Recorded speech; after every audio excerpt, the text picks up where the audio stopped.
তুমি চলে যাচ্ছ, যাও, আমি তোমাকে আটকাবো না, কিন্তু সেই সময়ের মতো কি তুমি আমাকে কিছুই বলবা না? আমার কি হবে? তুমি আমারে ক্ষমা করে দাও আশা।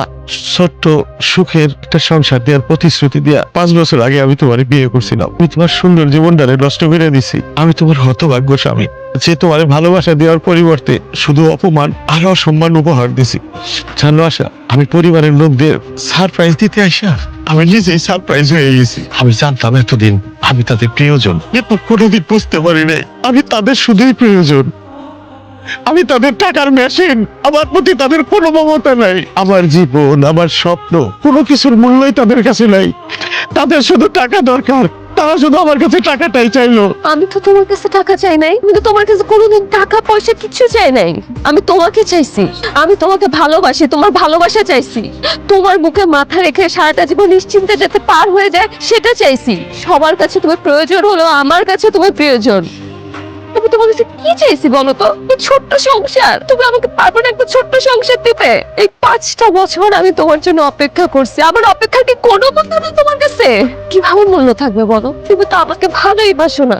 তুমি ভালোবাসো শুধু তোমার পরিবারের মানুষজনকে। যদি আমাকে ভালোবাসতে তাহলে তুমি আমার সাথে এরকম করতে না কোনোদিন। যদি তুমি আমাকে ভালো নাই বাসো তাহলে এখানে বসে আসছো কেন? চলে যাও। তুমি আমাকে ছেড়ে যাও না। আমি তোমাকে ছাড়া থাকতে পারবো না। তুমি আমাকে ছেড়ে যাও না, তুমি আমার সাথে থাকো।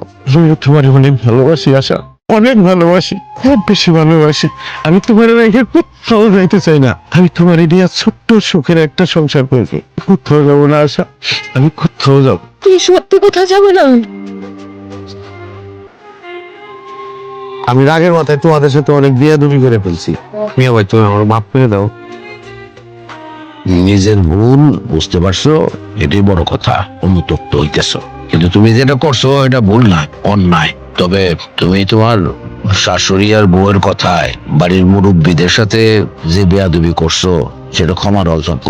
কিন্তু তারপরেও তুমি আমার কলিজার টুকরা ছোট ভাই, তোমার তো ক্ষমা না করে পারা যায় না। গাছের গোড়া খাইটা আগায় পানি ঢাললে কোনো লাভ নাই। ঠিক কথা, তোমার বউ আর তোমার আগেই মাথায় রাখা উচিত ছিল। আম্মা, ভাইজান, আমরা না বুঝে অন্যায় করে ফেলছি, আমাদের ক্ষমা করে দেন। তোমরা আমার সন্তান, যত অন্যায় করো না কেন, ক্ষমা না করে তার পারবো না। তবে এমন ভুল দিন আর কোনোদিন না হয় বাপ। জি আম্মা, এমন ভুল আর হবে না। একটা কথা শুনো, দেখো তুমি বা তোমার মা যে সমস্ত পরামর্শ দেয় সুজনের কানে, সেগুলাতে অনেক আগে একটু চিন্তা করে দেখো যে সুজনরে কিন্তু বিদেশে পাঠানো হয়েছে আমাদের টাকায়, আমার আব্বার টাকায়, তোমাদের ফ্যামিলির টাকায় না, তোমার মায়ের টাকায় না। সুতরাং সুজনের উপর প্রথম অধিকার আমাদের পরিবারের। এই 3টা মাস না কিভাবে কিভাবে চলে গেল, খুব মজা কাটলো দিনগুলা। কিন্তু জানো, যখনই আমার মনে হয় তুমি আমাকে ছেড়ে চলে যাবা, আমার না তখন আমার বুকের ভিতরটা কেমন হাহাকার করে ওঠে, খুব কষ্ট হয়। আশা, আমারও তোমার রেখে যাইতে ইচ্ছে করতেছে না। তাহলে যেও না, দেশে থেকে যাও। আমিও সেটাই ভাবতেছি, আর যাবো না বিদেশ। জানো আশা, অসুস্থ শরীর নিয়ে আগের মতো আর পরিশ্রম করতে পারি না। সপ্তাহে 3 দিন ছুটি নিতে হয়। এর চাইতে দেশে 2 ভাই মিলে ব্যবসা বাণিজ্য করবো, এটাই তো ভালো। না, তুমি বিদেশ যাবে না শুনলে আব্বা, বড় ভাইজান প্রচন্ড রেগে যাবে। এখনো সাবার বিয়ে হয় নাই, সাবার বিয়ে দিতে হবে, শহরের বাড়িটা কমপ্লিট করতে হবে। আব্বা 1 বিঘা জমি বায়না করছে, সেটা টাকা পরিশোধ করে জমি রেজিস্ট্রি করতে হবে। অনেক কাজ আছে। তুমি যদি না যাও আব্বা, বড় ভাই খুব অশান্তি করবে। তুমি তোমার থাকার দরকার নেই, তুমি চলে যাও। কিন্তু সবার বিয়ের গয়না, টাকা পয়সা সবকিছু তো আমি আব্বার কাছে দিয়ে দিচ্ছি। বাকি যে কাজটুকু আছে আমরা 2 ভাই মিলেই সারতে পারবো। আশা, বিশ্বাস করো, এবার কেমন যেন তোমার প্রতি একটা মায়া পড়ে গেছে।